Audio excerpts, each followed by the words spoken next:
welcome to Trust No One, the X-Files podcast, where some of my fellow agents and I discuss episodes of the X-Files. Today we'll be discussing the fourth episode of the X-Files. It's called Conduit and first aired on the 1st of October 1993.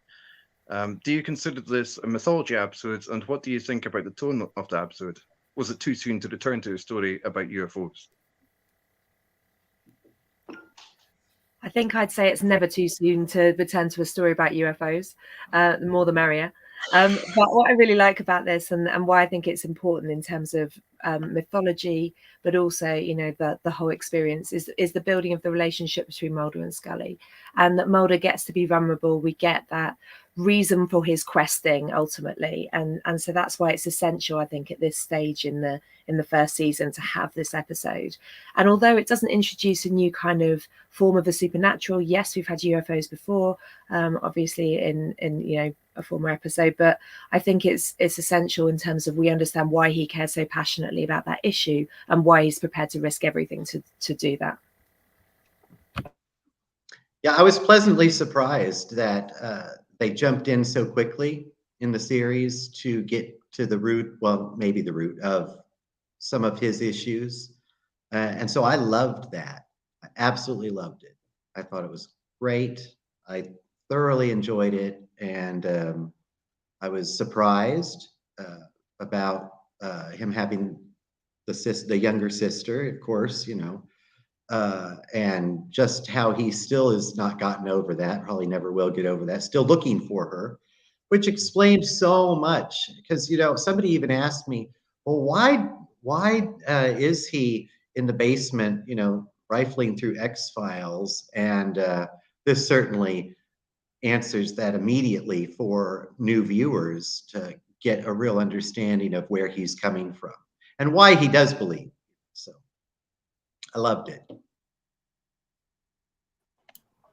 I think it helps build the mythology, though it may not tie into it directly with what happens in other seasons. I definitely think it helps build up, hey, this is a real thing and something we want to pursue. And it's not just this has only happened one time. This is something that repeatedly happens in multiple places. So I think it helps build the mythology as you're starting up with a series, but it doesn't get into what I think can sometimes be the trickier aspects of the mythology as the series moves forward. Well, what does that mean? Isn't that the kind of a main aspect of mythology, the heroic quest, right? And here we have identified for us what Mulder's heroic quest is, and it gives us a sense of why he is where he is at, why he is as driven or as curious, or so it helps flesh out the character a little bit. That's how I looked at it. And it also then establishes kind of in a broad sense the direction this character is going to be going, regardless of what the episodes are dealing with. He's always driven toward that ultimate quest goal, that end outcome. And everything else that happens to him is part of his journey, but it's not the only thing in the journey. He's working toward a goal. Whereas Scully seems to be her kind of relationship as defined by faith, which, is kind of a different kind of mythological kind of journey for her. If in a sense, she's got a different kind of outcome, a different kind of endpoint, but it's not defined for us yet, right? So it's good that they established it early for one of the characters, and then we can see how that adjusts and changes the other character's own journey, which is left nebulous right now. Yeah, I think it definitely illustrates what Mulder's motivation is, and I think they did a good job in really showing the emotion tied to it. And like you said, with Scully, we're still not all in yet with the direction that she's going to go, but I think that in this episode, it showed her really just how impactful Mulder's experience was as a kid, why the motivation is so strong. And I think she's finally starting to understand, but also with some of the things that she has said and done in this episode, she also still stands by the science and the importance of doing things by the book. Which is a great. Yeah, go ahead. No, I was just going to say, which is great. You need that that tension between them. I think that's what keeps everybody moving. Because she is still a mystery to me, almost complete mystery to me, because I don't understand a lot of her motivation yet at this point. You know, I know that she cares about him. And from the beginning, I don't think she likes, you know, people to be picked on or bullied. And so she had that sense, but now it's even deeper, because now this is somebody that's wounded.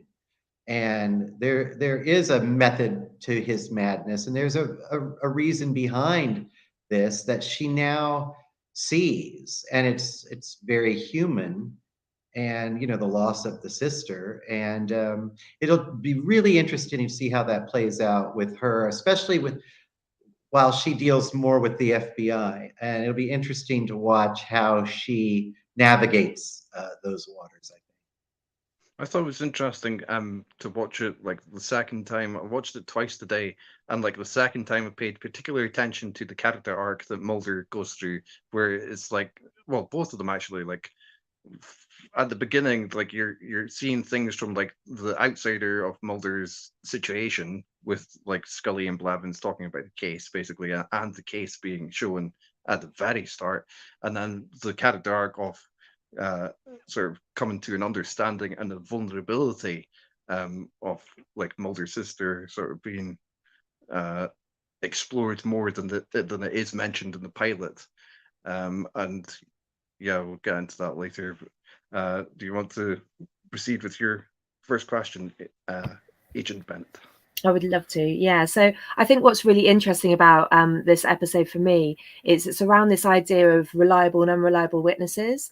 And ultimately, Mulder is both investigator and personal witness. So my question really is, why are the witnesses deemed unreliable in this episode? And how does this affect the narrative? So obviously you've got Mulder, you've got Kevin, you've got Darlene, the mum, and you've got Ruby, who's obviously the abductee as well. Which one? I'm sorry, go ahead. Okay. You know, I think there was some odd dismissal of characters, right? And I wonder if it's because of this. For me, the first several episodes have been about belief. What are the beliefs of the characters, and that they're really focusing on the contrast between spiritual belief and scientific belief, or in this case, Mulder's belief in the unknown, or in UFOs, or in aliens, you know, and they're both on a journey of discovery in that sense. And I think for me, the episode was dealing with the dismissal of other people's belief, or the way that other people tend to dismiss things that they don't personally believe in, or they don't want to explore. So I think Kevin and the mom, it was very clear that the mom was dismissed even by the police officer, by the chief, or the sheriff, even from a child, right? So she carries the baggage of that experience, and it's affected all of her relationships and the way people interact with her in the future, and that in her life. And that's very much paralleling the journey that Mulder is on within the FBI, right? And you can see how she reacts at the end of the episode, what she says, to be able to move forward. So I think there was a lot of parallels between Mulder and the mom, and then the general way that people dismiss things that they can't tangibly see, or too much of a strain for them to believe in, or you know, seems fantastical or too out there. I think, do you want to go ahead? Okay, sorry. I think, going along with what Brad said, belief systems, what people do buy into, what people don't buy into, definitely played a role in that. If you've ever lived in a small town, there's a pecking order. People talk. Everybody knows everybody. And I do think that the show did a good job in illustrating that this was a small town. There was a track record that Darlene had an experience, was it 64? So, it's she's just making up stuff again and, implying that she taught her kids that, hey, this is what this might be. So I think there was probably some bias there, in addition to what Brad had said with, just they don't necessarily believe. So that's got to be it. But the show definitely set it up that, hey, there's, things that have happened and those small town dynamics played a role. I think Don't you it's think 67. 67? Mhm. Don't you think it's interesting how Mulder is a little bit horrified that she's like, no, we are going to forget all of this ever happened. We are not going to have my son go through what I went through my whole childhood. And it's interesting because I think he's got to be torn with what she's saying. On the one hand, he must think, boy, wouldn't it have been nice to go through life and not have to deal with this? But on the other, he's thinking, this is a really smart kid, and there's something else with this kid, that he can, that he is this conduit for some reason. Just like, in a way, he was probably a conduit when he was a little boy.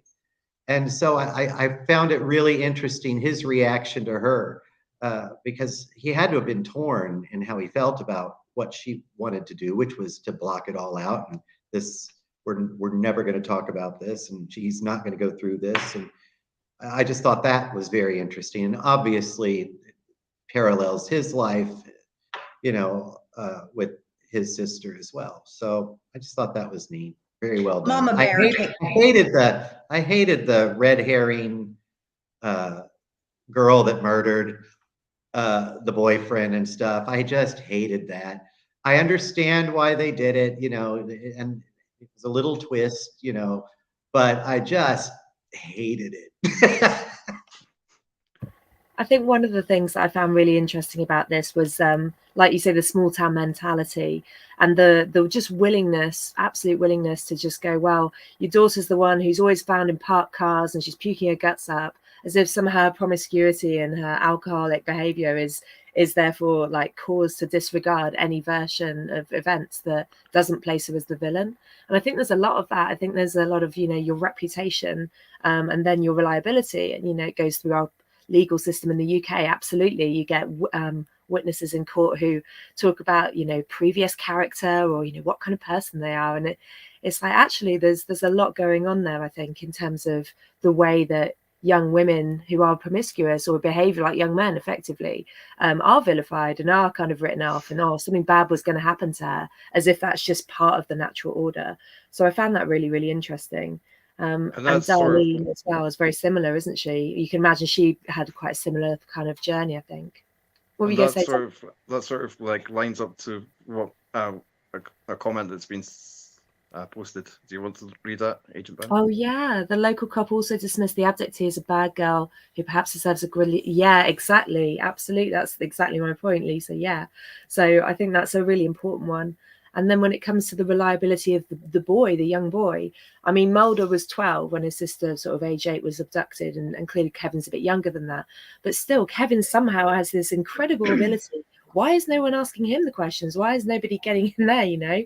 It's a really interesting one, isn't it? That we dismiss children and we dismiss, people who don't fit the acceptable standards of reliable witnesses in our society, and those voices are lost to the detriment of the truth ultimately. And Mulder, in a way, has been cast in that role within the FBI. He's a sort of crazy guy, or he might have some sort of special gift in terms of his ability to interpret information, which you could literally see and is represented by the binary code, right? So he's got this insight into the working minds of criminals that this boy seems to have in terms of this top secret information and other things. That's really interesting. I thought it was so interesting as well, the examples of binary that he pulls down. There's lots of symbolic kind of meanings there, I think, as well. Yeah, that was interesting. And I loved how, let's see, there was Michelangelo, there was the DNA strand. And I just thought, ooh, this is all fascinating. I love that. And I do love what you're saying about reliability, or who you can rely on and how you dismiss certain people. And you're right, that was a really important aspect of it that I'm probably not giving enough credence to. And I love that aspect of it. I just didn't like the final murder, I guess, situation. But I do love what you're saying about just dismissing somebody because she's a bad girl, or, you know, really interesting. And that's great. The parallels, that is very interesting to me. I think with dismissing a witness because, you know, they're unreliable, or, you know, they have a reputation, is one thing. But did anybody else notice with the sheriff, the complete and utter lack of like sympathy towards the family or empathy towards the girl? It was just like, that's what you get. Sorry. And I mean, I understand when you're in that line of work, you see a lot of things, but you're talking about a teenager, somebody's child. And it just seemed like there was absolutely no regard for like, hey, a life may have been lost here. But it wasn't just anybody's child. It was a problem person's child. So it was a double whammy, unfortunately, on the family. You know, Exactly. the mom's unreliable, the daughter is just following suit. You know, we're not going to give any credence to anything they say. And I don't feel like, you know, as somebody that's a public servant, especially like in the United States, that's what you're considered if you're working as a police officer, sheriff, or whatever your title is. You don't have to be super emotional and mushy about things, but I do think that you have to have some degree of empathy for people, and to just completely dismiss it so coldly didn't make a lot of sense. Pretty true to life, I think. I know, and it's sad. Yeah. Yeah, the family seemed tarnished, right? From the mom's initial, desire to share her experience, and the rest of her life, that tarnish, seemed to be transferred down to the children, and the way as you said earlier, the way the small town reacted. Right? It was the square peg, round hole scenario. It's easier to throw away or push off to the side, marginalize someone who doesn't have the same beliefs. And one of the lines I think that deals with that in the narrative was when Mulder says to Scully, it's not something along the lines of, it's not going to be it's not the first time and it won't be the last time that we disagree about something. Right, so it's already creating this binary in people's attitudes, but the way the Mulder and Scully deal with it and that interpersonal dynamic is very healthy.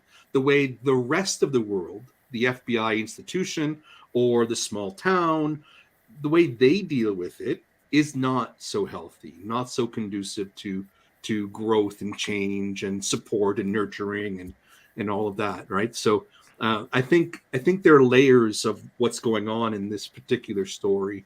So that sort of like goes on to like what my next question would be, which is like what subtext did you notice in this episode? I think that's it. You know, a lot of it right there. Which do you find it interesting that I think it's mostly Scully though that's doing the heavy lifting when it comes to building that trust and that relationship. Mulder's not there yet. He has no reason to really trust anybody yet. And I think it's still too early for him to put a whole lot of trust in her. I think he would like to. And, you know, she's kind of along for the ride as far as he's concerned, I think. Right now, she's really doing the heavy lifting in that sort of building the relationship. Or do you think I'm completely off on that? I thought with Scully, you could potentially view the episode like she's a bit of a mothering character. I guess due to the placement, the position that she's been put in by the FBI. But I thought like there's not only like the connection between Mulder and the child, but I was seeing sort of one between Scully and Darlene, the mother, and also I noticed in the very last scene, where Mulder's in the church, and I thought like he's got the exact same hope that like a Christian might have, like because there's a big stained glass window behind him, and I was thinking like Christians like hope for the second coming of Jesus, and he's hoping for like the second coming of his sister. I thought that was quite an interesting. Absolutely. And there's that lovely line, isn't there, that it's the voice in my head that no harm will come to her and one day she will return. That actually, that's the thing that keeps him going, isn't it? It's that I've got to keep going. I've got to fight for this. I thought the church scene was fascinating because you don't see Mulder with that kind of iconic imagery very often. I can't think of many other times, actually.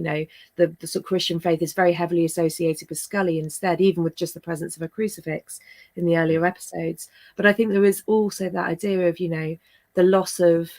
the loss of someone and love and sacrifice, and ultimately he is prepared to sacrifice everything for love, and it's the love of his sister to begin with, and then obviously love shifts over various episodes. But I thought it was such an interesting choice. And then of course there's that final line, do you believe the voice? Well, I want to believe. And to have that against that kind of iconic, background, I thought was a fascinating decision. So in terms of subtext, I don't think it's a very subtle one, but I think belief is pinned the whole way through. And that kind of tracks back to, in the pilot where Mulder says, do you believe in the existence of extraterrestrials? And he's kind of teasing her and she goes, well, logically, no, and gives all the reasons. But then in this episode, he says, well, this is the essence of science, that you ask an impertinent question and you're on your way to a pertinent answer. And that actually it's about testing belief. It's not just having blind faith. Because what's the point in that? Faith is tested. You have to kind of challenge that continually. So one of the big subtexts for me here is, what is faith? And when it's tested, how do you respond? And the police detectives are very willing to give up on Ruby. They're just like, well, she's probably dead, and that's just it. And that's kind of how it's going to go. And then even, I suppose, you could look at the belief of sort of Ruby's mother, Darlene, just saying, well, there's no way you're going to be listened to. There's no way you're going to be respected. So her faith in the truth has died, even though her daughter hasn't. And actually Mulder's faith is going to be tested in similar ways. Well, you can see how the mother's life is upended. You can see how difficult everything becomes for her and then her children because of it. And I think yeah, you're right. The idea of belief is central to the relationship of Scully and Mulder, right? I mean, it's two sides of a coin. What they're dealing with, belief, right? One is spiritual, one is scientific, or focusing on some extraterrestrials, but ultimately it just comes back down to what they're prepared to accept as obstacles for their journey. And some people aren't prepared for those obstacles, so they give up on the journey. They are happy living their pedantic and settled lives, and they don't want more to challenge them. But other people, as we're seeing in this particular show, want to make discoveries and that's personal journey, right? That's personal. Too many times people get wrapped up in questioning the structure rather than questioning my response to the structure, my feelings about the structure. It's the structure's got to change, as opposed to I have to understand myself and how I fit into that structure, and I've got to change my own internal feelings about what's going on, right? And that's what is happening in this episode, I think. And that actually kind of helps answer a question I was going to raise, which was, how much does Scully have to see before she actually believes? Because she saw what happened in the pilot, right? And she saw, in this episode, of course, she sees the lights when they're out at the lake. Or was that this episode? Yeah. She sees, the trees. And then, of course, she gets the news, the medical news that, certain gases in the body, only indicative to somebody that's experienced weightlessness for a certain amount of time. And I was wondering how long is she going to push back against what she's physically seeing with her own eyes and what she's taking in. And I think that is interesting. And I think that helps answer that for me, because she is still this flies against everything that she really believed before. And even though she's seen these things, she's still pushing back. She's still not convinced. She's still, she got to show me the proof. But she keeps seeing it, and I guess she'll continue to see it. And I know you're not going to answer this question, how long it will take her to really, buy into all of it. I think that's also part of the fascinating push and pull of their relationship. But it's like, come on, you've seen these things now. You've got to believe now, right? But also, I think there's maybe, like, I've always thought, like, there's a part where it's not necessarily like how much she believes or not, because she's been put in the position of debunking the X-Files. Like, she has that job criteria to fill to a certain extent. And Yeah, I I guess you agree. never know how much is what. Definitely. And I think there's different things that she's starting to believe. I mean, she believes in the science. So like you say about the white blood cell count and the glucocorticoids, I think they are, all of that's hard scientific proof that something strange has happened. And she doesn't argue against any of that, which is interesting. And even the bit about the binary kind of coding, I think she says, oh, the scientist said it was a statistical anomaly, and she just gets a look from him and she goes, yeah, okay, it's rubbish, So you can see that I think that her silence speaks volumes. And I think because she believes in terms of what she chooses to believe, I think she chooses to believe in him. And because of that, she starts to listen more and she starts to respect more. And so, things like the melted ear or the dodgy photo of a UFO, she's probably not going to go for. But again, that comes down to reliability, doesn't it? That is she going to believe that Mulder is a credible witness after all of this? And I think her kind of care for him is going to build that trust ultimately between them. And therefore, you have to trust your partner. And that's part of it, right? So I think that's where we're going to get to, hopefully, with it. I love the line of statistical anomaly, because that's the same kind of statement that would be used to describe miracles. Well, it's a mystery, or God works mysterious ways. It's the same type of faith, right?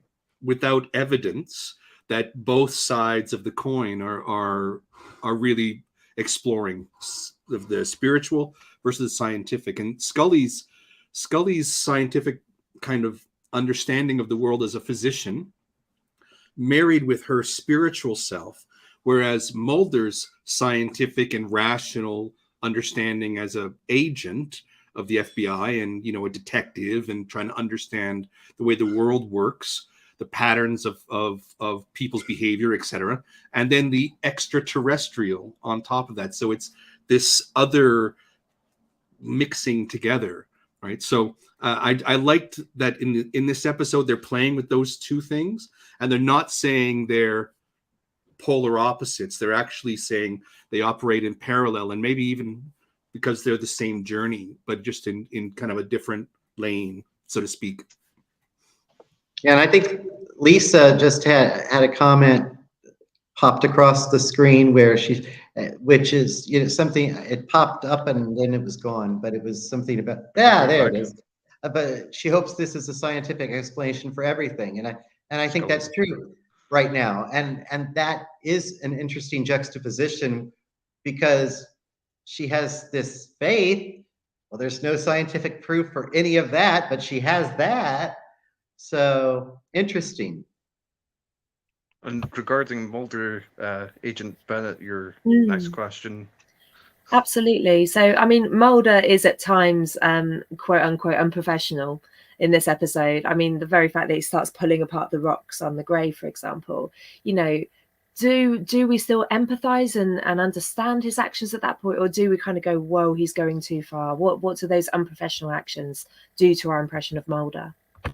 Well, I think it just reinforces that he is obsessed to pretty far extreme, where he's willing to do anything to get to it. He's going to dig up the truth no matter what it costs.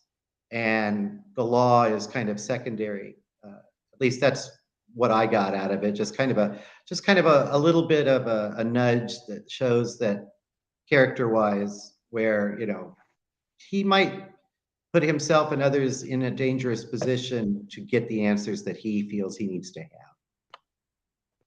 I guess my question with the behavior is, what is unprofessional versus unconventional? Because those are probably two different things that could net very different results. You know, the disruption of a crime scene by moving those rocks, yeah, that would be deemed unprofessional. Just because he thinks differently from other people, you know, he goes about looking at things differently. Is that unprofessional? I don't necessarily think it's unprofessional. It's probably more unconventional. I can certainly see how people may take that as well. It's not how I would do it in a work setting, so it, you know, that's not okay.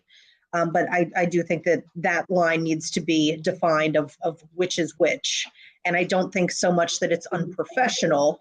I do think in many situations where he's treated unprofessionally, he reacts professionally. But I think it's more unconventional. So it's semantics. I think this shows, though, that he has a blind spot, a pretty bad blind spot, where that can get him into a lot of trouble.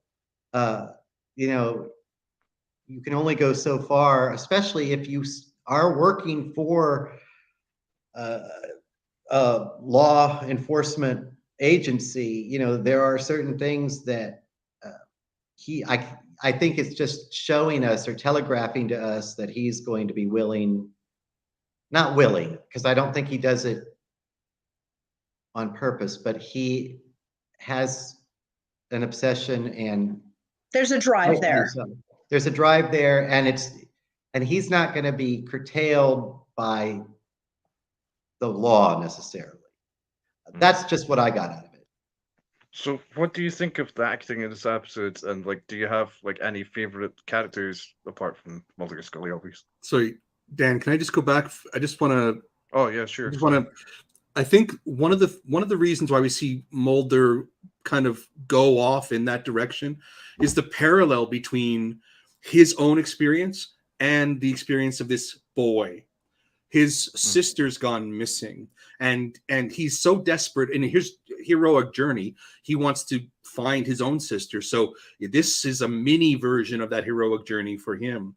So he's willing to cross the line in the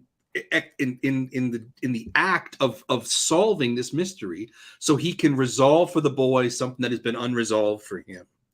Right. Mm-hmm. So there's that parallel between the boy and Mulder, and that's why they're paired often in these lovely little scenes where he's being very sensitive and almost like responding not in a childlike way, but in an innocent way. He wraps the boy up in that motorcycle scene, right? And he's checking him out. Are you okay? Are you all right? You know, you doing okay? It's very, very fatherly, but really it's the older version of the same boy trying to reach his own inner child, right? Is that kind of moment. So I just wanted to draw that connection. I like that. Yeah. So yeah, as I said, like, what do you think of the acting in the episode, and like, do you have any favorite characters? I still like all of the minor actors or the minor roles, because they only need to portray 1-2 dimensions, right? And there's a limited amount of time for them to be able to establish themselves. So the bartender with the ear, I think he did a really good job. He had a simple job to do, and he did it. And I got to jump in just for a second. The bartender. I can't be the only one who just kept flashing back to Revenge of the Nerds. I just can't be the only one. Because that's my age, you know? I mean. The sheriff did the same thing. The sheriff, he had a role to play, and he played that role. He did it right. But people the actors that the characters that didn't get well fleshed out, but had a bigger kind of time or presence on stage on the screen, they were not so amazing. I think Mom, right? I don't think Darling. she could have done something a little bit more nuanced or a different range, and definitely that secondary storyline of the murder, the woman, the girl, right? They left me a little bit. The whole line, that whole aspect of the episode seemed a little bit off to me, but I didn't like her portrayal, the actress's portrayal of that character. I was so disappointed because I thought that was going to be something much more interesting than it was. When she slips them the note and they meet in the library, and I thought, ooh, this is really going to lead somewhere more interesting than it did. And yeah, the actor playing that part didn't do a whole lot for me either. But I don't know about the mother.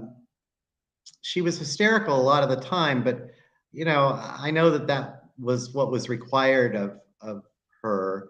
But I do understand that she didn't have a lot of nuance. I don't know. I mean, you wonder sometimes how much of that is direction and how much of that is the actor themselves. So it's hard to know. She's a pretty darn good actor. I've seen her in a lot of other things. Yeah, and apparently Howard Gordon, who co-wrote this episode, the first episode he worked on, was like really glad that she was cast in the part. Yeah, she's a really strong actor, and so I was disappointed that she didn't have more to do, more nuance to give, and I just wonder how much of that really boiled down to the writing and to the direction of it, because she's pretty darn good in other things. So I thought the woman who played Darlene Morris did a good job really portraying Mama Bear and trying to protect her kids. In terms of the other ones, decent performances. I mean, I'll be honest, this is not one of my favorite episodes. It's kind of lackluster for me. But I do think she did a good job showing that love and care for the kids and that she wanted to protect them. That stood out to me with, the additional characters other than the two main ones. I really liked Kevin. I really liked the little boy's performance, because although he doesn't have a lot of lines, actually there's a lot of kind of looking and observing and taking in and making judgments in the wise way that some can do, because they see a lot and they hear a lot and then they just say it how it is. And there's that lovely bit towards the end where Ruby's come back and Mulder's at the door, and he reassures his sister it's okay, he knows, and she totally begins to open up at that point. It's almost like the wisdom of Kevin there, which I really liked. And I think sometimes child actors can be a bit over the top. I don't think he is. I think he's really just plays it as it is. He's very focused on, what it is that he's doing, whether it's writing down all the code or whether it's, that beginning scene where the abduction takes place. We don't see a lot, but the reactions and the voices, I thought he did a really good job. So as believable, sincere, intelligent child, yes, well done, Kevin. I was surprised by some of the acting that's done by David Duchovny and Gillian Anderson in this episode. I thought that some parts of the episode were really wooden. I don't think they gave their best performances in this particular episode. But the minor characters that really stood out for me were I really liked that Blevins comes back from the pilot, and also two. I think they're both in the FBI. At least one is, which is Agent Atsumi. I think her name is Atsumi. And it's the first reference to Danny, where Mulder's making a phone call and speaking to Danny, getting tickets from a friend off a friend of a friend or something like that to a game in exchange for information, I should say. Is that somebody that comes back later, I guess? Danny? Well, it's always someone on the phone. Oh. It's always Oh, some sort of bribe, basically. You know, Which I the wonder did if you are those NSA guys going to come back? Which bits did you feel were wooden, Dan? Or did you have particular moments where you felt it was I missing think something? it's, like there's a scene with them both in the car, and she's like, "I know" and stuff. I think because it was like written like so emotional, I guess, and like I felt like they weren't sort of going there in the performances.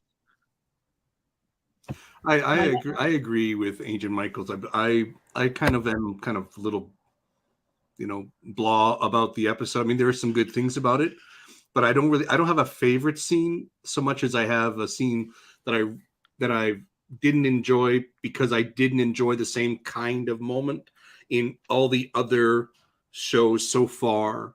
And it's that police officer, SWAT agents going into a house, and they just don't make it believable.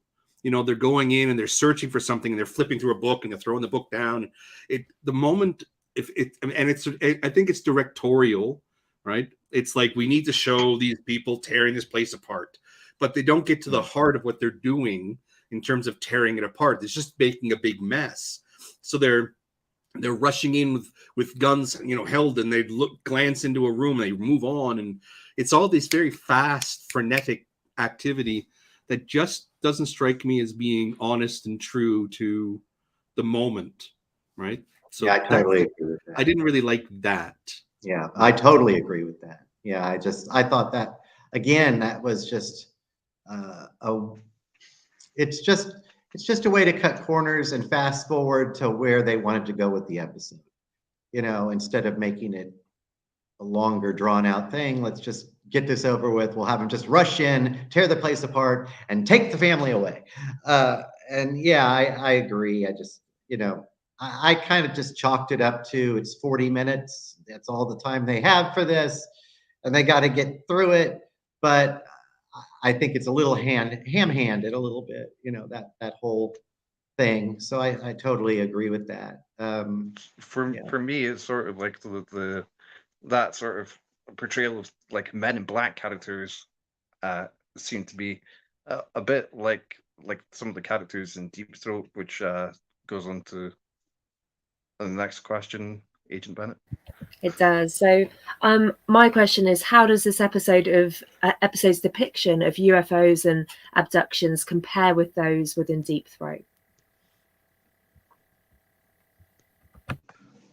I just, again, it goes back to, I'm not a huge fan of this episode. I just don't feel like they did a good job portraying it, especially if they were trying to have it parallel to what they had done in Deep Throat.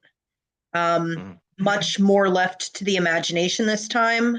Like the opening scene in the RV where we have the light and she burns her hand, and it was all just very fragmented. And I think it was, Agent John that was saying, it wasn't believable. And I know that trying to make UFOs believable is probably a tall order, but it just did not seem to have a conduit to the previous episode where they were showing. See what I did there? Yeah, it's just really quick and dirty episode in some ways. I think in that regard, there isn't a whole lot of nuance to the episode. I will say I really was fascinated. The one thing that fascinated, well, there were a few things that fascinated me. The numbers and of course the drawings, that was interesting. But what fascinated me the most was at the end where she's listening to the old audio tapes of Mulder. And I found that interesting. Only because I was listening to what he was saying about how, yes, I could move, but I didn't feel I wanted to. Some sort of mind control going on. That for me, that was the most interesting part. Was just listening to his evidence that he had given years ago. I guess I really liked the way that they highlighted the in Deep Throat. You had this big sensational kind of thing, right? But in this, you have the evidence that people often overlook, that don't see. The tops of the trees that are burned, right?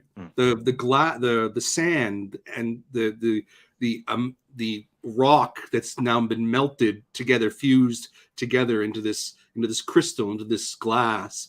The top of the RV being burned, right? These are the details that I think add to the myth of the aliens and their tech, and how we often don't even notice the telltale signs of things that are out of place, that may point to those kinds of things that detectives should be paying attention to, scientists. So and as Matt, go ahead. I'm sorry. I was going to say, like, both episodes and the pilot, like, feature youths and like sort of being abductees. And I noticed, like, there's the parallel between, like, the roadside establishment, whether it be the diner in Deep Throat or the bar in Conduit, tended by someone with experience of having witnessed UFOs and has an image of a UFO, like either as a photograph or a tattoo. And also there's a scene where I think it's really quite similar in Conduit. You know, you see, like, it's when the bikers approach and you just see the light in the distance, and it totally reminded me of a scene in the pilot where you see from a distance, it turns out to be Detective Miles' car. It was very similar. Well, and you know, I had some issues with that scene too, though, only because it was just kind of a cheap thrill for the audience, you know, with, oh, the UFOs landed, and it's like, no, it's a biker gang for whatever reason tearing through the forest. What the heck, you know, silly. I thought, that was a cheap shot. You know what? If they had eliminated a couple of the secondary characters, they could have had a much richer episode. But they didn't. So to me, it sort of seemed like it was a clue as suggesting that it was a bit soon for a UFO episode, because, like, I thought if they're already, like, repeating tropes like that, like that you see the light in the distance and it turns out to be a motorized vehicle of some kind, then I thought maybe they should be, like, going for, like, more Monster of the Week episodes in between to give the viewer sort of a break. Agent Michaels, were you intending to say something? No, I had just said that I agreed with John that it just seemed unnecessary. It seemed out of place. It didn't, and I felt like there were a lot of things in this episode that it was just like, hey, let's throw this in here, okay, and it doesn't necessarily make a lot of sense. And I think ultimately it took away from the episode, and I just didn't like it. That's all I got. So what scene did you like? Like, what, to everyone, like, what was your favorite scene? Oh, my favorite scenes. It's a really minor one, and we haven't talked about it, I don't think. It's where they're interrogating Tessa. So, you know, you've got this slightly dubious subplot between Tessa and Greg, haven't you? Which basically, as we've discussed, doesn't seem to have much purpose apart from being a vaguely red herring, pinkish herring, maybe.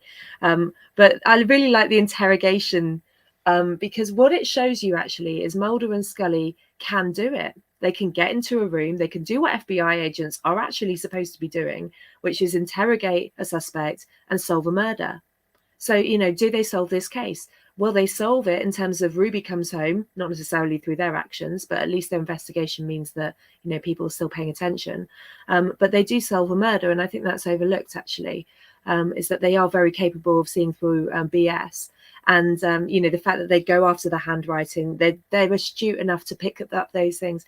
And when it comes to, you know, the question of, oh, does Mulder get too distracted by his own personal kind of quest? Actually, you know, when he sees something, when she sees something that they feel is suspicious in a conventional way, they will investigate and bring that through to justice as well. And he does this very lovely thing, even though it's a bit menacing, probably not great, of kind of circling her and then bringing the questions in until she finally bursts. And it doesn't take long, and it's a really quick kind of scene, but she's quite a hardball, really, Tessa. You know, she's led them down this merry kind of dance, trying to frame her potentially dead friend for killing the boyfriend, you know.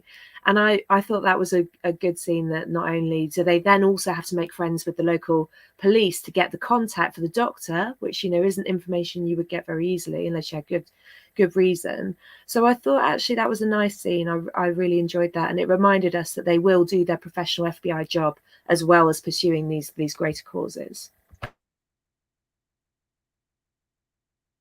No, that frames that stuff that could be viewed as filler, that frames it in a practical, intentional box, right? It doesn't necessarily. In that light, I understand, see why it's there, but still, it just seemed, in terms of the narrative, to be secondary or unnecessary. But I get it. I get what you're taking. I take your point. Yeah, I was thinking exactly the same thing. Yep, I'll give you that part of it. Just going along with what Agent Bennett said, honestly, when you had brought up the question of, well, what was your favorite scene, I really couldn't think of one I liked that much.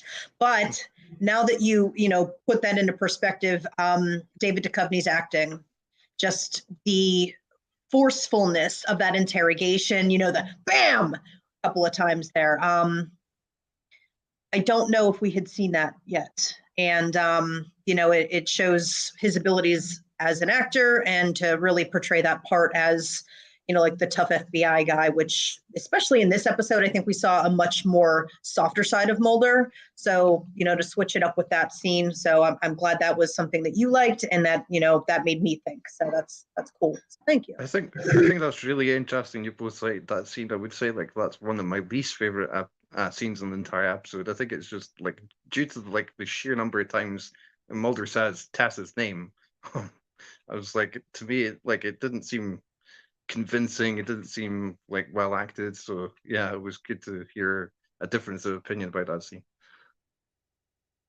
The scene I chose was like where the probably quite obvious one where you see like Reeve Morris's face appearing out of the binary code. I quite like that one. And can I jump in here with my, what am I calling it, my X-Files extra fact? The binary that the character Kevin was doing, you guys had seen earlier, the smaller ones that they had cryptography take a look at that brought in the NSA. And in taking a look at that portrait, the big one, when Scully goes up the steps and takes a look down, she says, "Oh my God." And it's Ruby. And it's a portrait of her. Initially, the art department had just done printouts of the code that was on each individual sheet. And eventually, they felt that that was just too perfect in terms of it being a printout and tying that into Kevin having put that together. So they actually had somebody in their art department, I believe her name was Vivian Nishi. It took her several days to handwrite out all of that code for them to eventually put down on the floor to create that image, which then was only utilized for a couple of seconds in that episode. But that's dedication right there. That's fantastic. I love that. That's these creative people. I mean, I just absolutely love that kind of thing where they're going to spend that much time. They know it's only going to be on screen for a second, but you know what? That makes all the difference in the world, because otherwise it wouldn't have looked like it did. And that's great. I love that. I'm not a very creative individual. I tend to be very concrete with things, and I can very much appreciate people with that artistry and that vision. And what I can especially appreciate as somebody who generally tries to go above and beyond and do way more than I need to, that is somebody that's me. And it's just like, wow, to think that, hey, you know what, we need to make this more believable. Let's actually do this by hand. That's I don't know. I like people like that. And that, to me, just, that really made that scene. And that was one of the things that I felt was just really well done. And Chris Carter has something It has the word boo in it. I'm going to have to take a look at the book again. I think they're boo moments or something like that, that really they're just supposed to jump out at you. And that particular one was just very, very well done in, again, what I felt was a lackluster episode. So that is my extra factoid. So Well, I don't really, have a good outro for that. I'm sorry. I really like when you see like the wolves and where Mulder shoots his weapon for the first time, and like I guess it's about the same time as like he digs up the grave. Because I noticed, like, I think that's really like lit well, and I really liked the music for this episode. I did notice that the music was a little bit different at the beginning and especially at the end. And when I saw the wolves in the scene that you're talking about, my first thought was, do we even have wolves in Iowa? And they actually are native. They were, I guess, also almost hunted to extinction at a point, but they do actually belong there. I felt like, okay, this has to be a goof, but they do actually have wolves in Iowa. That's So interesting.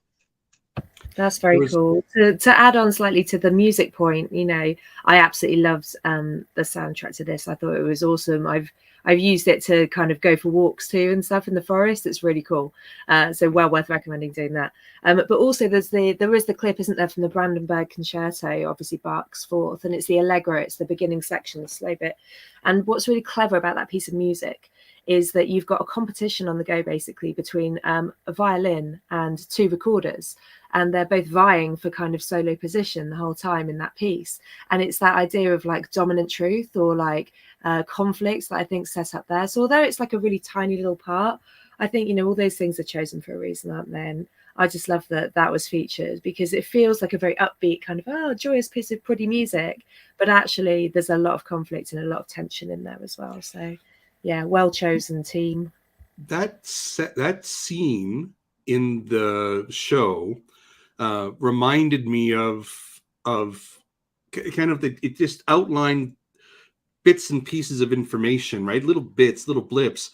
But to me, it made me think of what, you know, NASA sent into space and all the information about humans and humanity, right?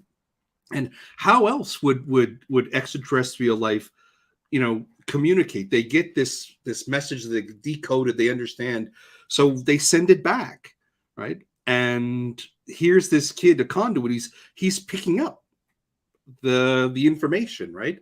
To me, it reminded me of what seems odd about denial about extraterrestrial life. We're so interested that we send out hoping to find it, and when possibility of it actually being found pops back into our existence, it's complete denial. It's not possible. It must be fake. It was an interest, especially in the early 90s, right? It was an interesting idea to squeeze into this show and you know, just plant the seed there. Cool. So Agent Bandit, do you want to take your question for? Yeah, so I've got a question around the omission of testimony. So what do you feel about the omission of descriptive testimony given by Ruby and Kevin? So both obviously been through very close encounters of slightly different kinds, but they don't get to tell their side of the story, whereas obviously we get Mulder's recorded tapes used through regression hypnosis. So what do you think about the choice to give Mulder's testimony but not to give the space to Kevin and Ruby? My thinking, just again, as somebody that hadn't seen it before, is I kept thinking, well, maybe we'll come back to them in the future at some point. And I just thought, you know, because especially with the Kevin being the conduit, you know, it never really explained why he was chosen, why they were chosen, how he became a conduit. Did they do something to him as well, you know, so that they've done something with his brain so he sees something that nobody else can see? I thought that maybe this would be something that would be picked up later, but that's just me.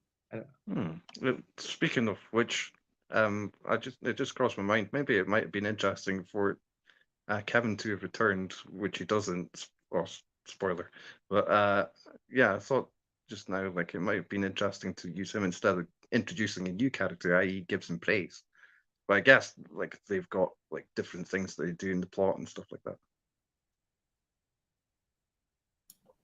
Yeah, I didn't think it was necessary in the narrative, right? To explore. We already knew about their experience. We'd seen, right? The actors had, or the show itself, the first scene is about that experience, right? I didn't think it was necessary for them to have some exposition, right? To sit and take valuable minutes out of an episode to listen to how their perspective on it and their feelings about it. I think they did a good enough job communicating that in the other moments of the show. I'll admit I found it frustrating. I think more so in Ruby's case because I thought it might have been cool if she'd like talked more about that and you'd maybe seen like flashbacks to her experience even. I thought that's kind of, and I just thought, well, by playing that tape at the end, now we have a general idea of what probably happened to her. That was part of what I took away from not only adding more texture to Mulder's character, but also kind of gives you a general idea of, oh, this is probably the similar situation that happened with her, and so that's how I kind of took that. Yeah, I agree with what John's saying. I think that I think it's 44 minutes runtime to bring this story full circle. And, if they're trying to build up the mythology there, I thought the last scene was beautifully done. It really just tied everything together. It really painted a good picture of what, Mulder's motivator is.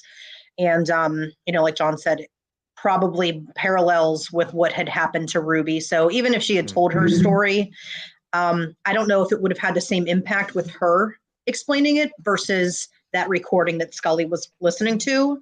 And I don't know if it was just the eloquence that it was presented with. I thought that was beautifully done. Like Agent Bennett said, the scenes in the church, just how they put everything together, Mulder's tears. I think that was probably more impactful than anything that Ruby would have said.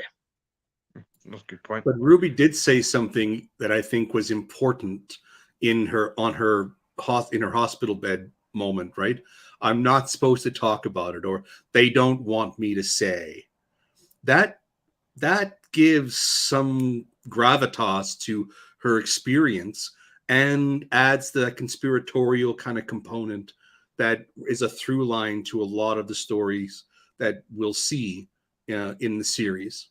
And also the evidence that she'd been in the weightless environment, as Mulder and Scully talk about before they enter her room, her hospital room.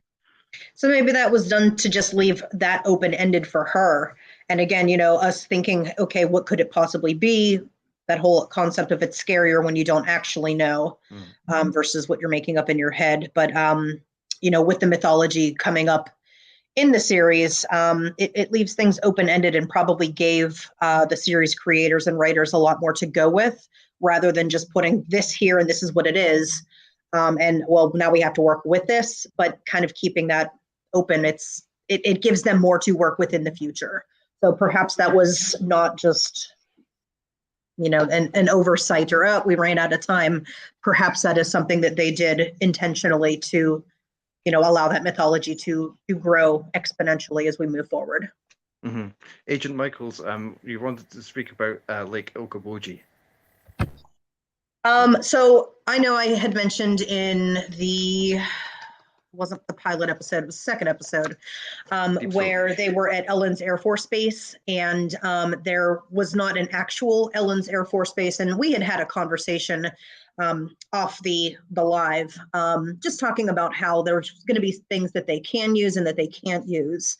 And Dan and I were just kind of talking about how with the Lake Okoboji, which is in Iowa, it is a real place. And I started taking a look at Google Earth and just taking a look around at the area. I understand that a lot of things can change in 25 years. I don't know why they decided to do a different spelling of the location, but it is not the true spelling of the location in Iowa. And then I just kind of started looking at the maps. And again, things can change in 25 years. This looks more like a resort area in the United States, lots of boat docks. And if you've ever been through Iowa, Iowa's pretty flat. Not really known for big forested areas like they were talking about in the episode, where, we're just a stone's throw from the forest's edge. And, they have a lot of conifers, pine trees, those kinds of things in British Columbia. So kind of looking at that, and this is really, really digging deep here. They didn't do a great job in terms of making it realistic. How many people back then, you didn't really have the internet to look at that, but we can now take a look at those things and say, all right, so the true Lake Okoboji, Iowa is probably nothing like they portrayed it on the series itself. And I get it, you're filming on location somewhere, you have to work with what you've got. They picked a beautiful location, but in terms of Iowa, that is nothing what it looks like. So interestingly, when I went up to today's so negative. I'm sorry. When I went up to Scotland to visit Loch Ness for all the obvious reasons to find the monster, I met a person up there who worked in the Loch Ness Monster Visitor Centre. I mean, what a cool job. And I said, oh, what about lake monsters around the world then? Where else would you go if you could? He said, oh, Lake Okoboji. I went, yeah, funny, like X-Files. And he went, no, there's a lake monster in Lake Okoboji. I was like, what? And apparently it's like this scaly green gray kind of thing with like quite a bulbous head. So maybe they've chosen this lake for a slightly dubious connection to the supernatural, but I doubt it. It's probably just a cool name, right? But it was an interesting note. And if it's in Iowa, like small town Iowa, one of the big, I don't know if I should say this or can say this, little towns often have drug issues, so maybe it's just some crackhead doing some weird stuff, and like those things you can buy, like, let me put this on my head, I'm gonna go swimming, and we're just messing with townspeople now. Who knows? Babe, we need to go to Lake Okoboji. We're making vacation plans now. We'll do it on site. Cool. Agent Bennett, do you want to ask a final question? Yeah, so I think my final question really, I mean, we've talked earlier about Mulder's quest to find his sister and kind of does that cloud his professional judgment. So I want to kind of move on from that, I think. But I guess a final question for me would be, do we feel at this point then, and does Mulder feel at this point that quest is possible? Is there going to be a positive outcome, and without giving any spoilers, just based on what you've seen in this episode, do you think his quest is futile or is it worth pursuing? I think it shows that whether it's a real hope or not, this does give him hope that she could return, because the girl at the end of this episode returns. So it's like, oh, so they can come back. It's I almost feel bad for Mulder, because it's like, oh, if it had been a different outcome, maybe that would have helped him. Well, probably not get past this. He'll probably never get past it. But I think it just reinforces his desperate hope that she might be able to return, because it's happened. It just happened. So they do return sometimes. That's what I was kind of left with thinking.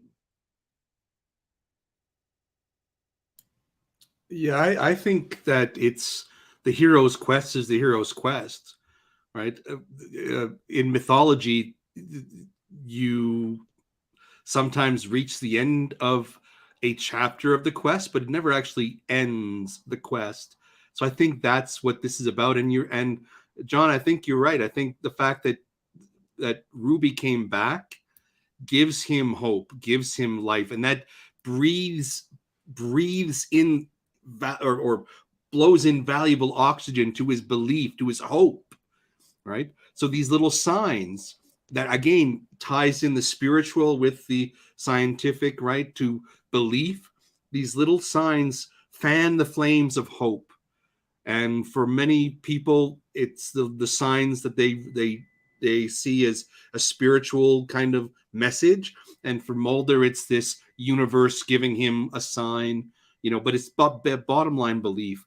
And I think it helps us to know that the quest is continuing. I think it works both ways. I wrote down I think that like the case involving his sister fires his passion for investigating the case with the Morris family.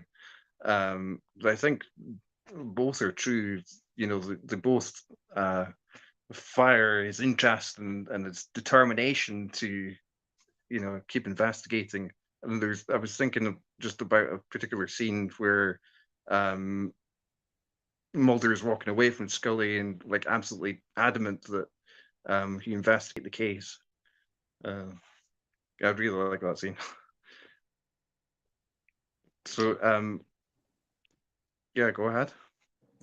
I don't think there was anything necessarily in this episode to deter Mulder from continuing his quest. You know, like these guys said before, what he observed probably gave, you know, a little more spark to maybe those embers that had been starting to extinguish. I think if you've lost somebody that you care about, that you really, really love, are you going to give up on them? You know, if there's not actual closure. So I think just, you know, on a human level to think about it like that, there hasn't been something to officially close that chapter for him. So I don't think that would, you know, prevent him from moving forward with what he's looking for. Well, that's also why I said I feel bad for him in a way too, because this just gives him, I don't want to say false hope, but it gives him a reason to continue searching. And I feel bad for him in that way. I totally agree. But I've never had to consider that type of situation. You know, I'm grateful for that. Just how do you move on from that? You know, what do you do? Absolutely. You don't move on. Most I think people, I don't think do. There's a really powerful little bit actually, isn't there, where there's the lights and then there's the motorbikes, and Mulder grabs Kevin and pulls him out of the way and saves his life. And Kevin's like, she's here. And he says, I know you want her to be, but she's not here. And he's adamant. The little boy is absolutely adamant. He's like, she's here, she's here. And then they find her, you know, and it's almost like that hopeful little boy, he has to hold on to that and take that kind of back into who he is again, because he's going through so much, isn't he? And everybody else is saying that this isn't possible, she's never coming back. And yet the faith of that little boy, which I think links into that final shot of him holding onto the picture of his sister, and obviously the testimony over the top. And that's why it's so powerful, because you see him almost, I think he's weeping because he thinks he nearly did lose faith, because he told that little boy that she wasn't coming back. And that's a heartbreaking moment, actually. It was nice foreshadowing, I believe, when it's Scully who calls Mulder to where Ruby is, right? And that is a nice hint about what she may take on for him, which is a touchstone, a beacon to help him through his development of his faith in, you know, and his hope and belief that it's possible in his journey. She becomes the, you know, the pillar for him in his life. And I think that moment is again planting that seed for us as an audience appreciating it. So, and I think we can't discount, again, with the tape, clearly that was my favorite part of the episode. But we can't discount the guilt that he feels. That's a huge motivator as well. I mean, they're asking him, why didn't you move? Why didn't you try to stop them? Why didn't you reach out to save her? Could you move? And he says, yes, I could move, but I couldn't do it. They wouldn't let me do it. But so obviously tremendous amount of guilt too. Why did I come back and she didn't? You know, so there's also a lot of guilt that goes with her being gone for years, which also plays into the whole thing. So final question from me, like how many X's out of 10 would you give this episode? Hey, come on, Agent Michaels. I was just going to say that. I think Agent Michaels is going to be harsh. I want to like this episode. I really do. I'm going to give this 3 out of 10 X's. That's exactly the same as I gave it. Okay, all right, woo! All right, and I'm going to explain why. And I write stuff down as I watch the episodes that just kind of makes me think, or it doesn't make sense, or it's like, hey, I want to know more about this. There were just too many things that did not make sense to me. And again, I understand, you're a new series, budget restrictions, but when the guy showed his ear at the bar, why just his ear? That didn't make sense to me. Because that's the part of his body that's been scorched. Well, Yeah, but why wasn't the rest of his? Why was the Right, rest I of mean, his? why Oh, just right. there though? Yeah. Like, why Kind of a not? con situation. There should have Right, been a lot right. I mean, more. obviously there was heat there, but that's kind of like with the sand. Why was there just one chunk? It didn't make a ton of sense to me. Why was the handle on the door hot when Darlene grabbed it to open it? Why? If it scorched the roof while she was in there, how was there not heat burning her? Because she was on a bunk, so she was towards the top. She would have felt that. I just felt like there were too many things that didn't add up, that just didn't make sense. And for me, that was a big distraction that really took away from it. The motorcycle scene made not a lot of sense. The whole Tessa scene didn't make a lot of sense. And I guess kind of when it comes down to it, what is the plot of this episode? It's like they kind of took us on this, adventure, so to speak, of, well, there's UFOs, and it was, like Okoboji, which is this, hotspot for activity. It just didn't come together for me. And as I rewatched it, I guess bothered me. It didn't make a lot of sense. And cohesively as an episode, it didn't come together, and I just didn't like it. And yeah, I'm sorry. I give it like a 5, 4, 4.5, 5. Again, I'm only 4 episodes in, but yeah, 4.5, 5.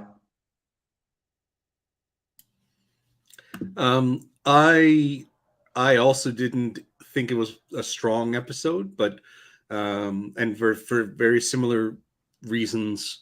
But I liked elements of it that dealt with faith and dealt with, once you got below some of the flaws in the production or scripting, right? Once you started seeing some of the deeper connections, you could see some truths. And I think that's what they were going for at the early point in the first season. They're still trying to define themselves. They're still trying to create who they are, what kind of focus they're going to take. So this seemed a little bit ham-fisted. I think, John, that's a word you used earlier, right? It seemed ineptly done, perhaps. So I would give it a 4. But I would have given it a 3 had it not been for some of the nice moments of dealing with faith and dealing with hope and belief, which is true to the character, which I think was important to establish for Mulder. But yeah, I'd give it a 4. It wouldn't be high. So I think for me, when thinking about those ideas of faith and belief and some of those scenes that are really powerful, it kind of saves the episode for me. So I'm going to give it a 5.5, because I think, apart from anything, it's got Mulder's first utterance of the line "I want to believe," and that's worth at least half a mark. So that's why it's a 5.5. Cool. Yeah, I gave it a 3, and I think I always think of this episode as being really quite pedestrian is the word that comes to mind. I don't know if it's suitable, but just like soapy-ish. And also very recently, I conducted a poll. We're on Trust No One. The X-Files podcast is on a Facebook page and a Twitter page, and through Twitter I conducted a poll which I was asking everyone what their favorite episode of the first 4 episodes of the X-Files was, and it turned out Squeeze was the top and Conduit was the bottom. I thought, yeah, I would probably say the same thing. Makes sense. But I'd like to say thanks very much to the panelists for joining this discussion. Thank you very much to Agent Bennett, particularly for co-hosting today. We hope you, our viewers, have enjoyed it. Let us know in the comments section what you thought about this episode about Conduit. Please remember to like and subscribe to the video, and we'll see you next time when Agent Bennett will be hosting the review of the Jersey Devil. The truth is still out there. Bye.